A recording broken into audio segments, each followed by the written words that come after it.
हिंदी शिक्षकः अस्मिन् समये अहं तव पाठ्यपुस्तकं रुचिरा पाठयामि। 8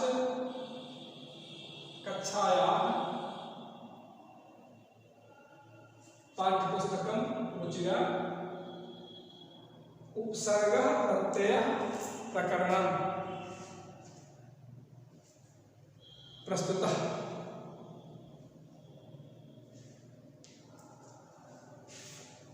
संक्षिप्त परिचय संस्कृत में उपसर्ग और प्रत्यय का इस पुस्तक में दिया गया है।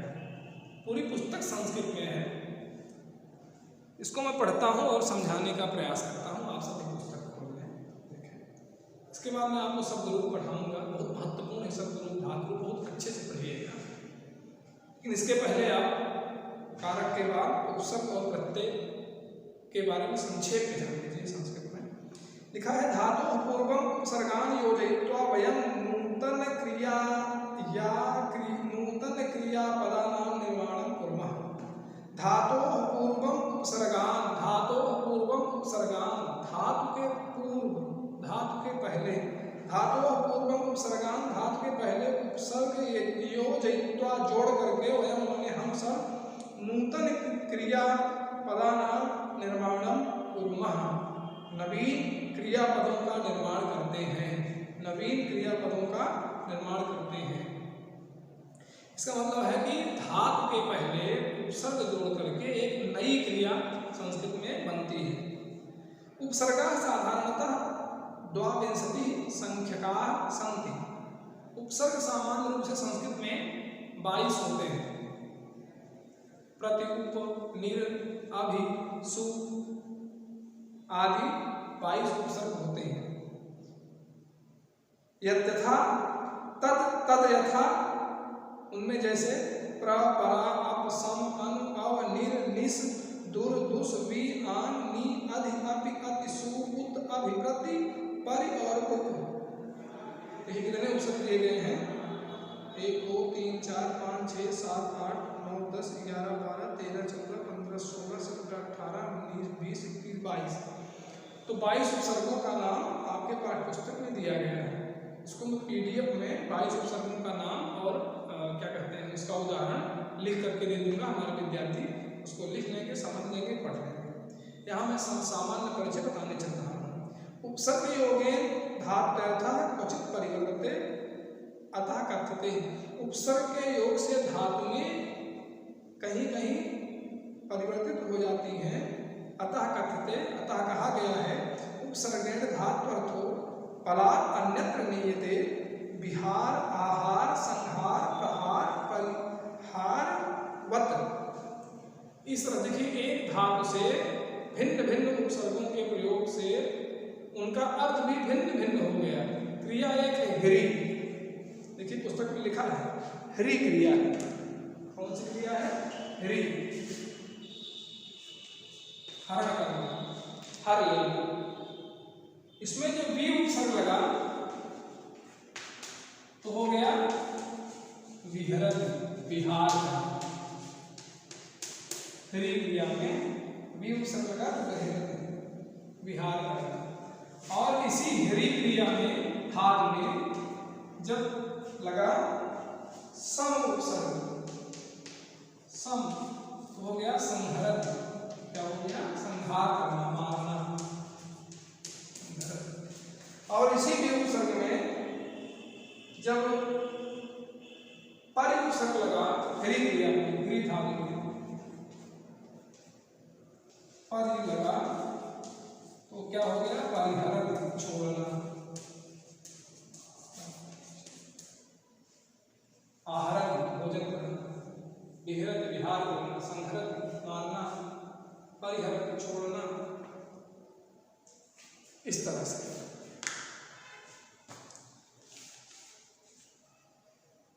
अगला है प्रत्यय। प्रत्यय आप जाने तो उपसर्ग कहाँ लगता है? धातु के पूर्व में लगता है। धातु के पूर्व में, माने शब्द के पूर्व में उपसर्ग शब्दांश जुड़ करके उसके उच्चारण को, अर्थ को बदल देता है। प्रत्यय अंत में लगता है। विभक्ति रहितस्य मूल शब्दस्य, जिस पद में विभक्ति न हो उसके अंत में प्रत्यय लगता है। विभक्ति रहितस्य मूल शब्दस्य अन्ते अर्थयुक्तं शब्दं प्रतिपादयितुं यः शब्दः वर्णो वा प्रयुज्यते सः प्रत्ययः कथ्यते। विभक्ति रहितस्य मूल शब्दस्य अन्ते, विभक्ति रहित मूल शब्द के अंत में अर्थयुक्तं शब्दं, अर्थ से युक्त शब्द प्रतिपादयितुं लगाने के लिए यह शब्द वर्णों वा, जिन शब्दों या वर्णों का प्रयुज्यते प्रयोग किया जाता है, सह प्रत्यय कथ्यते, उसे प्रत्यय कहते हैं। विभक्ति रहितः मूल शब्दः, विभक्ति से रहित मूल शब्द संस्कृत व्याकरणे प्रकृति उच्यते। संस्कृत व्याकरण में विभक्ति से रहित पद को प्रकृति कहते हैं। प्रकृति इयं द्विविधा, प्रकृति जो होती है वो दो प्रकार का होता है। प्रकृति पद जो है वो दो प्रकार का होता है। प्रकृति माने स्वाभाविक पद, जिसमें प्रत्यय ना हो, विभक्ति ना हो, दो तरह का होता है। एक होता है धातु यथा, जैसे धातु प्रातिपदिकंच, धातु और प्रातिपदिक, धातु और प्रातिपदिक। ये प्रातिपदिक कौन है? ये जो कारक है, कर्ता कर्म करण संप्रदान, इसे राम श्याम मोहन, ये सब क्या है? प्रातिपदिक शब्द है, मूल शब्द है प्रातिपदिक। तो उसमें प्रातिपदिक और एक क्रियाएं, जो क्रिया है, तो क्रिया और प्रातिपदिक, धातु और प्रातिपदिक माने कारक और धातुवी। एवं धातोः प्रातिपदिकात् च अनन्तरं यह वर्ण प्रयुज्यते, धातुओं के अंत में जो वर्ण या पद प्रयुक्त होते हैं वह प्रत्यय प्रयुज्यते स प्रत्यय भवति, वह प्रत्यय कहलाते हैं। धातोः प्रातिपदिकात्, धातु और प्रातिपदिक से जो प्रत्यय जुड़ते हैं, जो वर्ण जुड़ते हैं वह प्रत्यय कहलाते हैं। जैसे यथा रामः इति शब्दे राम प्रातिपदिकः, प्रातिपदिक मतलब मूल शब्द, प्राकृतिक शब्द है, प्रकृति है, प्राकृतिक शब्द है, उसमें जब प्रत्यय लगा, विभक्ति लगी, तब वो पद बना रामः। तो राम प्रातिपदिकः अस्ति विसर्गः सु च प्रत्ययो वर्तते, उसमें जो विसर्ग लगा है उसमें सु प्रत्यय है। राम में जो विसर्ग लगा है, राम, ये राम प्रातिपदिक है, प्रकृति शब्द है, इसमें जो सु प्रत्यय लग गया, प्रत्यय, तब हो गया है राम। अब विभक्ति से युक्त हो गया है राम, प्रथमा विभक्ति। तथैव पठित्वा इति शब्दे पठ इति धातुः वर्तते अक्त्वा च प्रत्ययः इति।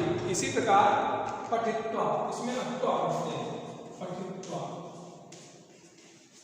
पठित्वा एक पठ धातु, पठ मूल धातु है और इसमें अक्त्वा प्रत्यय लगा, तब हो गया पठित्वा। इसमें सु प्रत्यय लगा, तब हो गया रामः।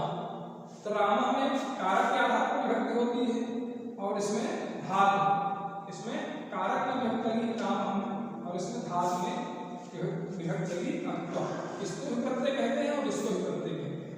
ये भी प्रत्यय है, ये भी प्रत्यय है, इसको विभक्ति प्रत्यय कहते हैं, कृत प्रत्यय भी कहते हैं इसको। जो धातु में लगता है, नहीं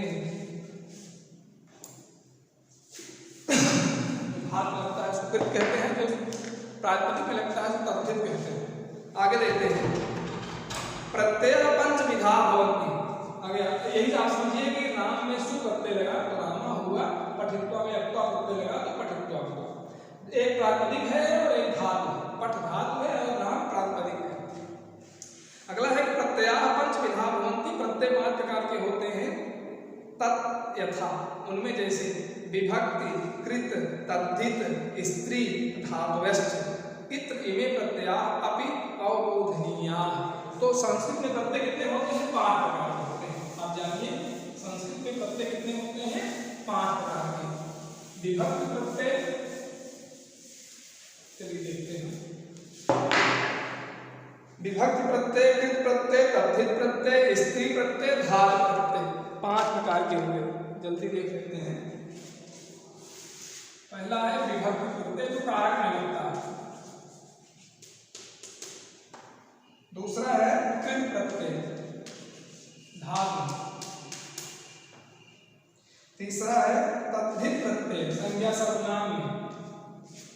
संज्ञा सर्वनाम विशेषण, संज्ञा सर्वनाम विशेषण में तद्धित प्रत्यय है। और अगला है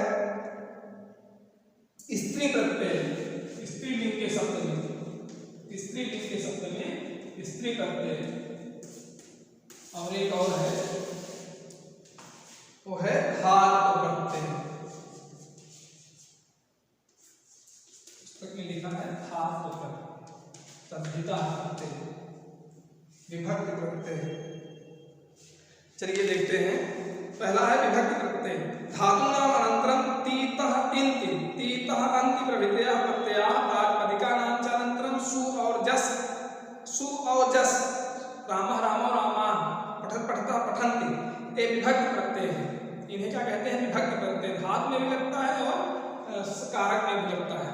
रामः रामो रामान्, रामो रामो रामान्, ये क्या है? विभक्ति प्रत्यय है। पठत पठता पठन्ति, ये भी विभक्ति प्रत्यय है। धातु में भी लगता है और प्रातिपदिक में भी लगता है, दोनों में लगता है विभक्ति प्रत्यय। अगला है कृत प्रत्यय। धातोः पश्चात प्रयुक्ता प्रत्ययाः कृत प्रत्यय, जो केवल धातु में लगता है बस। पठ धातु में अक्वा प्रत्यय पठित्वा, अब पठित्वा कोई रूप नहीं चलेगा।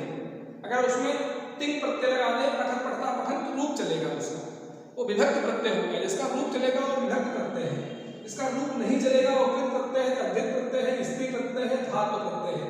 कृत प्रत्यय धातुओं के अंत में लगता है, तद्धित प्रत्यय संज्ञा सर्वनाम विशेषण के अंत में लगता है, स्त्री प्रत्यय केवल स्त्री लिंग के शब्द के अंत में लगता है। जैसे चतुर से चतुरा, दात्र से दात्री।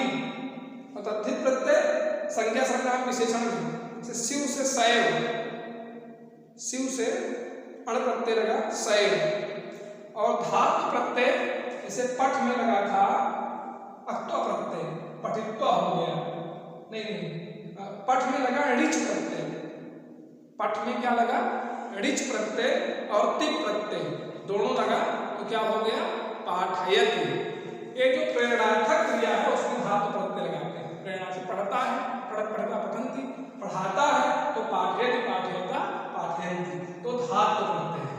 कौन सा प्रत्यय है? धातु प्रत्यय है। और पढ़त पढ़ता पठन्ति, जो केवल टिप लगा है विभक्ति प्रत्यय है। और उस टिप के साथ जब अण लग गया तो धातु प्रत्यय हो गया। ये अण है माने इसे पठत पढ़ता पठन्ति, ये तो विभक्ति प्रत्यय है। और पाठयति पाठयता पाठयन्ति, यह धातु प्रत्यय। तो आप इतना जानिए संस्कृत में कितने प्रत्यय होते हैं? 5 प्रत्यय होते हैं। इनको आप तैयार कर लेंगे, समझ लेंगे अच्छे से। कोई दिक्कत हो आप हमसे व्हाट्सएप से या व्यक्तिगत फोन करके संपर्क करेंगे, मैं आपकी समस्या का समाधान करूंगा। बहुत बहुत धन्यवाद।